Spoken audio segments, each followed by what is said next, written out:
হর হর মহাদেব। 2025 সালে অর্থাৎ এবছর যে সমস্ত শ্রদ্ধালু বাবা অমরনাথ যাত্রার জন্য মনস্থির করেছেন তাদের জন্য বাবা অমরনাথ শ্রাইন বোর্ডের তরফ থেকে সুখবর দেওয়া হয়েছে। 14ই এপ্রিল থেকে যাত্রা রেজিস্ট্রেশন পর্ব শুরু হতে চলেছে। 2024 সালে 8ই এপ্রিল যাত্রা রেজিস্ট্রেশন পর্ব এবং মেডিকেল রেজিস্ট্রেশন পর্ব দুটোই একই সাথে শুরু হয়েছিল। 2024-এর পূর্ববর্তী বছরগুলোতে মেডিকেল রেজিস্ট্রেশন এক সপ্তাহ আগে শুরু হতো। অনুমান করা হচ্ছে এবছরও মেডিকেল রেজিস্ট্রেশন 2025 সালের মেডিকেল রেজিস্ট্রেশন 14ই এপ্রিল বা তার এক সপ্তাহ আগে থেকে শুরু হবে। মেডিকেল রেজিস্ট্রেশন আপনারা বাবা অমরনাথ শ্রাইন বোর্ডের ওয়েবসাইটে যে ফর্মটি থাকবে সেই ফর্মটি ডাউনলোড করে নির্দিষ্ট ক্লিনিক এবং সরকারি হাসপাতাল বা ডাক্তারের নাম যেটা মেনশন করা থাকবে বাবা অমরনাথ শ্রাইন বোর্ডের অফিসিয়াল ওয়েবসাইটে, সেইখান থেকে কিন্তু আপনারা মেডিকেল রেজিস্ট্রেশন করাতে পারবেন।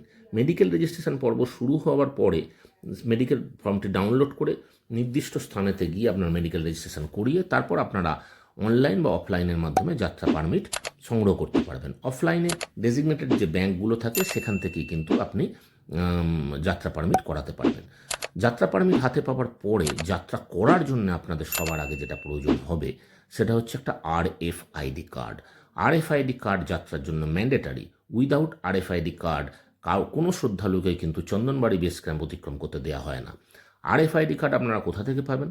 জম্মু তাওয়াই রেলওয়ে স্টেশনে, ভগবতীনগর বেস ক্যাম্পে, নুনওয়ান বা পেহেলগাম বেস ক্যাম্পে এবং চন্দনবাড়ি বেস ক্যাম্প থেকে, এবং যারা ফ্লাইটে আসবেন তারা শ্রীনগর এয়ারপোর্ট থেকেই কিন্তু EKYC বা আধার বায়োমেট্রিক অথেন্টিকেশনের মাধ্যমে RFID কার্ড সংগ্রহ করতে পারবেন। RFID কার্ডের জন্য যেমন আধার বায়োমেট্রিক লাগবে তেমনি আপনাদের যাত্রা পারমিটটি লাগবে। যতক্ষণ আপনারা যাত্রা করবেন, অর্থাৎ পেহেলগাম রুট দিয়ে যান বা বালতাল রুট দিয়ে যান, যাত্রা শুরু করার সময় কিন্তু আপনাদের RFID কার্ড থাকবে এবং ফেরবার সময়ও তো কিন্তু আপনাদের RFID কার্ড থাকবে।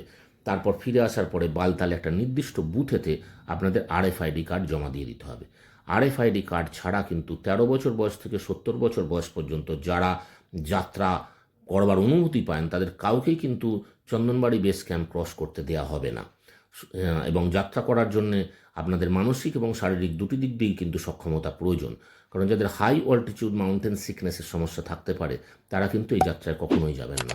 এবং যদি যাত্রা করতে আপনারা সক্ষম হন তাহলে এখন থেকে 4-5 কিলোমিটার দৈনিক হাঁটুন এবং রেসপিরেটরি সংক্রান্ত যে সমস্ত ব্যায়াম আছে সেগুলো করুন। কারণ পিস্যু টপ এবং মহাগুণা টপ প্রায় 14,800 থেকে 15,000 ফুট উচ্চতায়, সেখানে কিন্তু অক্সিজেন লেভেল খুবই কম। শারীরিকভাবে ভীষণ দুর্বল হয়ে যায়, কারণ ব্রেনেতে অক্সিজেন পৌঁছায় না, মাথার যন্ত্রণা করে, অনেকে ভমিটিংও করে ফেলে।